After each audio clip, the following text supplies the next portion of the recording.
Bonjour, bienvenue pour le tirage des énergies du taureau en nous pour le mois de septembre.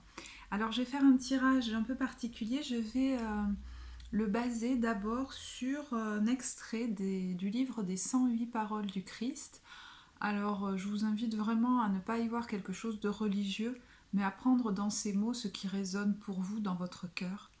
Euh, et de voir dans quel domaine, dans quelle maison se situe dans votre thème le taureau, l'énergie du taureau que nous avons tous en nous.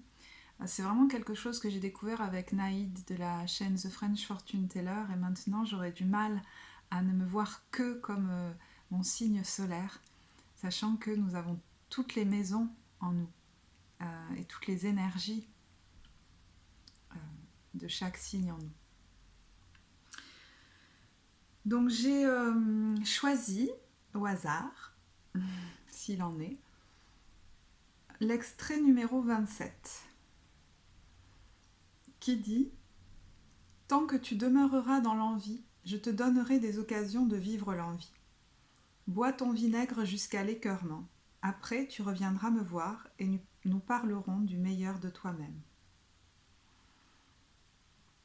Il existe une loi universelle qui fait que nous attirons généralement à nous ce qui nous maintient dans l'état correspondant à notre niveau de conscience. Si celui-ci traduit l'incomplétude, on peut en déduire ce qui se produit. Il s'agit d'une forme d'aimantation dont le but n'a rien de pervers, mais qui au contraire vise à l'éducation de notre âme. L'ego incarné a ceci de particulier qu'il est constamment en quête de ce qu'il n'a pas ou croit ne pas avoir. Il perçoit en lui des vides qu'il veut combler afin de calmer ses peurs et d'avoir l'impression d'exister. De là l'envie, la jalousie et le besoin de possessivité. Loin de les apaiser, leur satisfaction toujours momentanée ne fait qu'ancrer en l'être une sensation de manque, donc de besoin. Voilà pourquoi l'intelligence divine, à travers le mécanisme du destin, s'ingénie périodiquement à mettre tout en place dans notre vie afin que nous nous gorgions de ce dont nous avons encore faim. Ceci est vrai pour tous les domaines de l'existence, le pouvoir, l'argent, le sexe, le besoin de reconnaissance. Tant que notre âme n'en a pas fait le tour, tant qu'elle ne s'en est pas rassasiée jusqu'à écœurement, c'est-à-dire jusqu'à en percevoir les aspects illusoires et plombants, il lui en sera régulièrement présenté. Nul ne grandit en demeurant dans le cercle vicieux des frustrations. La compréhension de cette loi doit nous amener à plus de tolérance et de compassion envers autrui, car nous ignorons par quel type d'excès nous sommes nous-mêmes passés. Être heureux d'être simplement soi-même, à sa place juste, sans rien envier à quiconque, est une marque de sagesse qui déverrouille l'accès au trésor du cœur. Et je vais continuer avec un tirage donc inspiré de cette citation.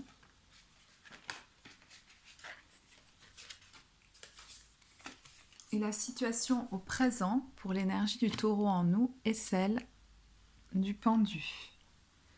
Nous continuerons avec le passé récent,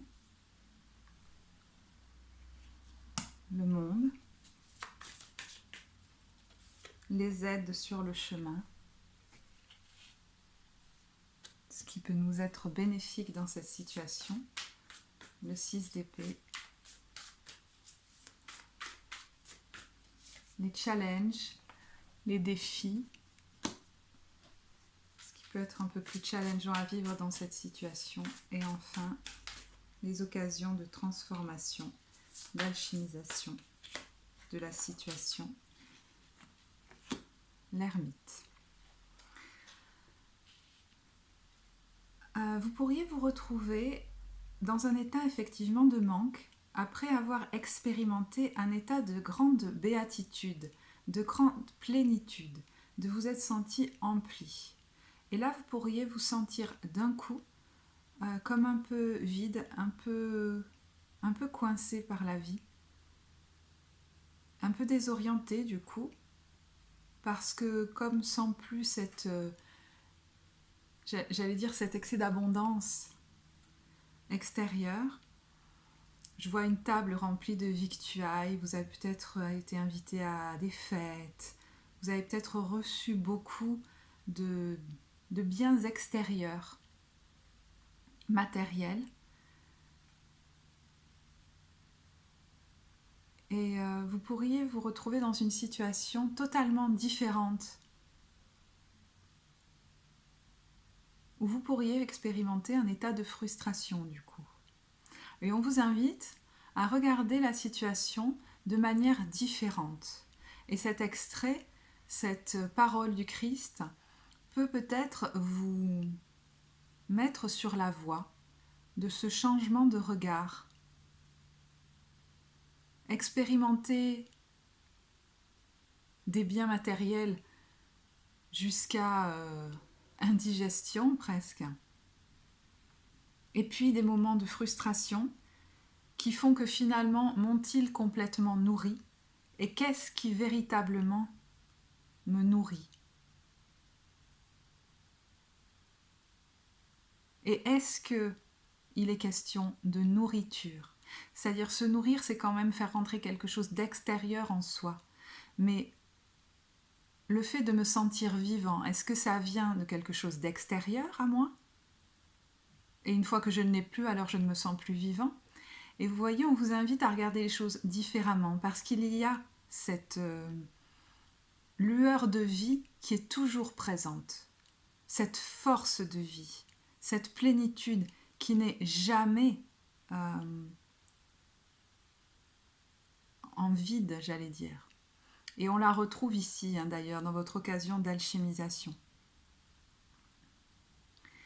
Ce qui pourrait vous être bénéfique dans la situation, c'est véritablement de voir les choses différemment et de ne pas vous laisser happer, j'allais dire, par des poncifs, des choses qu'on a l'habitude de se dire dans ces cas-là, c'est-à-dire au final je me retrouve toujours seule, ou au final mes amis ne sont pas là pour moi, ou au final ça a été un moment sympa mais finalement ça ne peut pas durer toujours. Enfin des choses comme ça qui sont des paroles toutes faites et qui sont complètement ancrées dans cette façon de voir les choses où on reste dans l'envie, le manque, la frustration, dans j'ai beaucoup et puis je n'ai plus, j'ai beaucoup et puis je n'ai plus, comme une balle de ping-pong qui ne cesse de rebondir. Là, on vous invite à couper les amarres et ne pas vous laisser entraîner par ce genre de poncif, parce que c'est comme si vous pouviez vous dire des choses bien au-delà de ça. La carte de l'ermite, c'est une carte profondément spirituelle qui s'élève au-dessus de ce genre de considération, j'allais dire, très basse en vibration.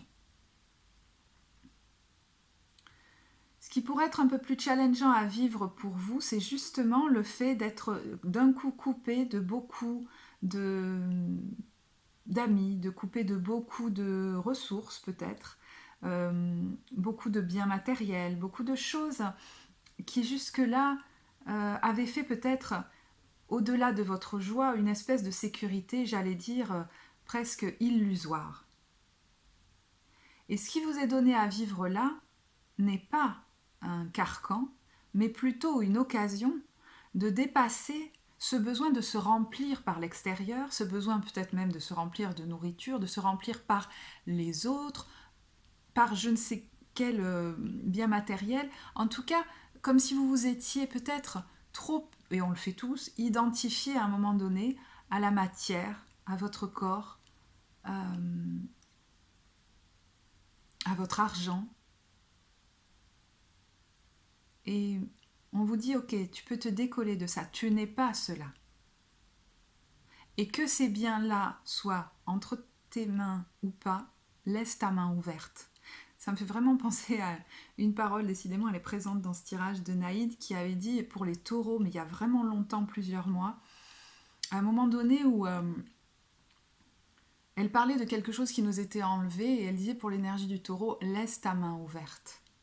Pour que l'énergie circule, pour que l'univers te donne, et puis te reprenne. Mais est-ce que c'est bien matériel? Est-ce que ces personnes ne sont pas juste de l'énergie matérialisée? Et cette énergie est toujours là en soi. Et l'occasion de transformation, de transmutation est véritablement très spirituelle pour vous.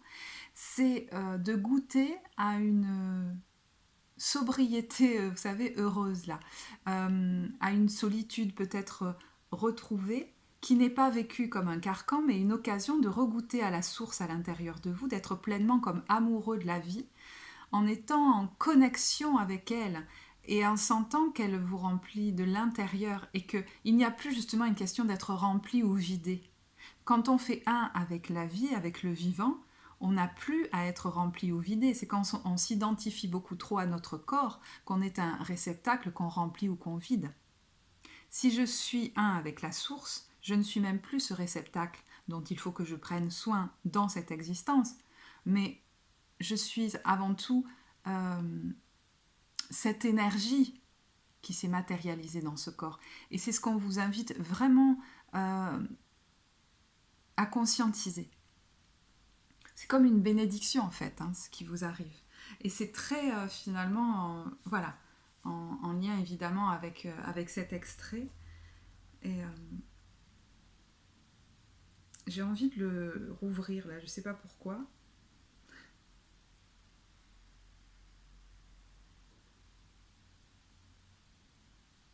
Oui, ça pourrait vous aider à vous sécuriser beaucoup plus parce que à ce moment-là, vous n'avez plus besoin de l'extérieur pour vous remplir. Voyez, vous êtes dans un état comme de plein permanent ou connecté à la source, je peux peut-être partager ma vibration avec d'autres qui vibreraient comme moi. Et donc ça vous évite aussi peut-être d'aller dans des relations de codépendance où l'un va se remplir de l'autre et inversement. Alors, je vais vous tirer une carte du tarot Chosen pour préciser un peu plus cette situation. Oui. Ça pourrait être l'occasion effectivement d'une libération émotionnelle liée peut-être justement à ce sentiment de manque. Et là, je vois un bébé qui pleure et qui a eu faim, enfin, qui pourrait peut-être vous relier à l'état enfantin ou même intra-utérin. Donc n'hésitez pas à laisser sortir ces émotions, quelles qu'elles soient, comme si c'était celle d'un bébé qui lui ne se retient jamais d'ailleurs. Et même si vous n'arrivez pas forcément à conscientiser d'où cela vient, c'est vraiment, l'émotion est vraiment un mouvement corporel. Ça vient de movere en latin, donc elle a juste besoin de circuler et d'être accueillie. Si vous ne savez pas forcément d'où ça vient, un bébé ne se demande pas d'où vient son émotion. Il pleure. Eh bien, vous voyez, il y a ce côté spontané et, j'allais dire, très humain que vous pouvez retrouver dans l'expression de ces émotions-là. Voilà. Bon, eh bien, c'est un temps de transformation important et je crois que c'est voilà, dans cette perception du plein, du vide, du manque, de la frustration, de l'envie. Et je repense à l'extrait où il disait ça vous rendra plus tolérant peut-être aussi envers les autres, qui vivent peut-être certains excès à leur tour. Et finalement, ça me rappelle à un moment de ma vie, j'étais avec quelqu'un qui fumait. Et je le critiquais beaucoup. Et puis à cette époque-là, j'étais assez addict au sucre et je me suis rendu compte que moi, on n'aurait pas pu m'enlever en fait le sucre à ce moment-là. Et j'étais autant addict à ça que lui à la cigarette. Et la colère dont j'étais envahie, mais c'est tout de suite arrêté. C'était terminé. C'était assez impressionnant.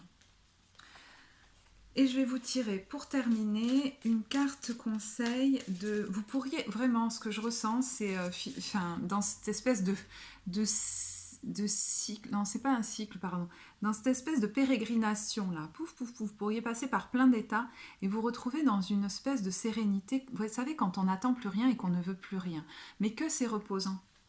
Et en fait, vous pourriez ne même pas l'avoir cherché. Mais c'est comme c'est très logique en fait votre tirage. Il y a quelque chose de réglé comme une horloge presque là-dedans. Alors, un conseil pour l'énergie du taureau pour le mois de septembre. Ne voir que l'amour. Donc vous voyez, quand je vous disais de sortir, alors je vais dire des poncifs, le terme est peut-être pas bien choisi, mais c'est-à-dire, vous savez, des idées toutes faites qu'on se fait, des conclusions rapides que l'on se fait par rapport aux événements qui arrivent. Si quelque chose vous est retiré pendant un temps, si vous n'avez pas autant d'amis ou si en ce moment vous n'avez pas de relation amoureuse, alors que vous avez vécu de très beaux moments avec une personne par exemple, si voilà, vous voyez ce que je veux dire? Ça n'est pas forcément que la vie vous punit. Parce qu'il y a un côté un peu victime de la vie me punit, moi j'y ai pas droit, je le mérite pas. Le divin n'est pas dans la punition, il est dans l'amour vis-à-vis de nous. Donc on n'est pas... Enfin je veux dire, l'idée de la punition, c'est vraiment nous qui nous la sommes un peu inventée, enfin créée. On peut se punir soi-même, par contre, ça c'est sûr, mais bon. Donc ne voir que l'amour, je trouve ça vraiment très beau dans ce tirage, parce que c'est vrai que cette situation, c'est vraiment l'occasion de vivre une très belle transformation euh, et de sortir d'un schéma peut-être de dépendance, hein, peut-être d'une addiction ou de codépendance dans les relations. C'est donc une très belle occasion de liberté, de libération et de baigner dans une espèce de vibration qui fait que vous sortiriez tout d'un coup du manque et peut-être que ça vous surprendrait parce que si ça se trouve, vous avez toujours plus ou moins été dans cet état. Et vous avez peut-être vu les gens autour de vous, dans votre famille, être comme ça. Ça pourrait être une extase de chaque instant par moment quand vous expérimentez ça en vous disant mon Dieu, mais que c'est reposant. D'ailleurs, vous pourriez avoir besoin d'un peu de repos parce qu'il y aurait une espèce comme de relâchement qui se ferait. Voyez. Et du coup, vous pourriez expérimenter de très beaux moments en famille. Mais alors, j'allais dire, d'abord avec vous-même et retrouver du coup ces mêmes sensations avec votre famille et vous rendre compte qu'en fait, c'est peut-être parce que vous vibrez que vous continuez à le transporter dans vos relations avec les autres. Et non pas c'est eux qui m'apportent ceci ou cela. Et du coup, vous vivez ce qui est en résonance avec votre vibration. Et là, on voit beaucoup de douceur, des cadeaux, et je dirais presque de la douceur vis-à-vis de l'enfant et vis-à-vis de l'enfant en vous. Vous pourriez vous retrouver à vous donner beaucoup de douceur dans des petits moments comme ça qu'il ne faut surtout pas, dont il ne faut surtout pas vous priver. C'est-à-dire que ça peut représenter des beaux moments en famille, mais moi j'ai l'impression que ça représente avant tout de la douceur que vous donnez à votre enfant intérieur, d'un rythme beaucoup plus doux, et décider de vous donner, je sais pas, hein, moi ça me fait penser à une amie qui s'était acheté un petit ours parce qu'elle avait entendu comme sa petite voix intérieure lui dire achète-en un, et elle l'avait dans son cabinet de consultation, je trouvais ça mignon. Vous pourriez avoir envie, voilà, de cueillir des fleurs dans un champ, de vous donner, comme au petit enfant, vous voyez, beaucoup de câlins, de douceur, de prendre comme un petit doudou. Et en fait, de vous autoriser ça. Parce que finalement, quand on ne se l'est pas autorisé jusqu'au bout, et que des fois, enfant, on en a manqué sans le savoir, de cette douceur, chaleur, de serrer son doudou, d'avoir mangé, par exemple, un aliment tout chaud, vous savez, comme les petits pots des bébés ou des choses comme ça, on peut se retrouver dans un état de manque un peu constant et essayer de récupérer ça dans nos relations ou dans l'accumulation de biens matériels quand on est adulte. Et dans ces moments-là, demandons-nous quel âge on a quand on fait ces choses-là. Voilà. Bon, eh bien, écoutez, je pense que je vais en rester là pour l'instant. Je vous remercie de m'avoir écouté et je vous souhaite un très beau mois de septembre. À bientôt.